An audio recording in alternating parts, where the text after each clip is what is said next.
নমস্কার বন্ধুরা, আমি আমার সম্পূর্ণ নিরামিষ রান্নাঘরে আবার একটি আপনাদের জন্য রান্না নিয়ে চলে এসেছি। আজকে আমি বানাচ্ছি ফুলকপির রোস্ট। তাই আজকে কড়ায় বস করে নিয়েছি। প্রথমেই গ্যাস জেলে সরষের তেল দিয়ে দিলাম 2 ফুলকপিগুলো আমি কেটে রেখেছি আগের থেকে বেশ একটু বড় বড় করে। এখানে সরষের তেলে আমি জিরে ফোড়ন দিয়ে দিচ্ছি। এবার ফুলকপিগুলো ধুয়ে আমি তুলে দিচ্ছি কড়াতে। এখানে একটু হালকা হাতে আমি ফুলকপিগুলো একটু ভেজে নেব।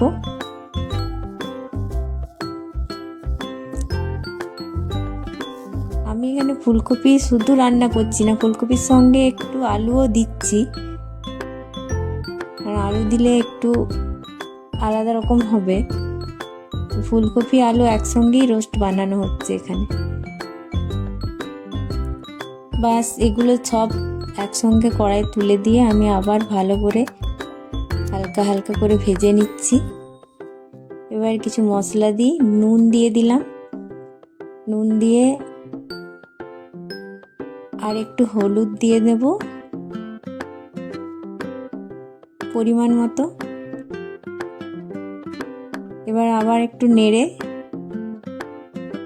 ভালো করে এটা নেড়ে নেড়ে ঢাকা দিয়ে দিলাম। এবার মশলার জন্য আমি কিছু বাদাম কিশমিশ ভিজিয়ে রেখেছি। মশলাটা রেডি করে নিচ্ছি। এখানে বাদাম, টমেটো, কিশমিশ, কাঁচা লঙ্কা আর অল্প জিরে মিক্সার গ্রাইন্ডারে ভালো করে পেস্ট করে নেব। মশলাটা পিষে নিলাম, খুব মিহি করে পেস্ট করে নিয়েছি।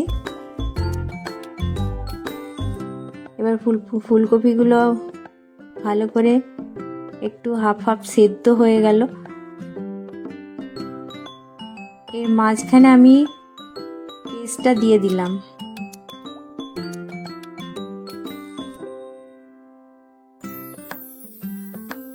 আবার ভালো করে নেড়ে চেড়ে কিছু মশলা মেশাবো এর সঙ্গে।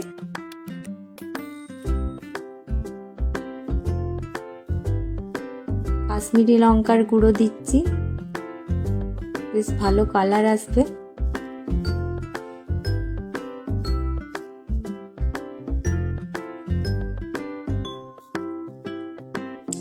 ধনে গুঁড়ো 1 চামচ,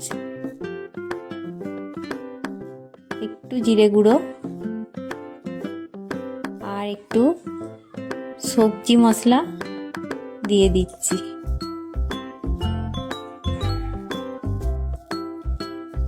আবার ভালো করে এগুলোকে মিশিয়ে নিলাম।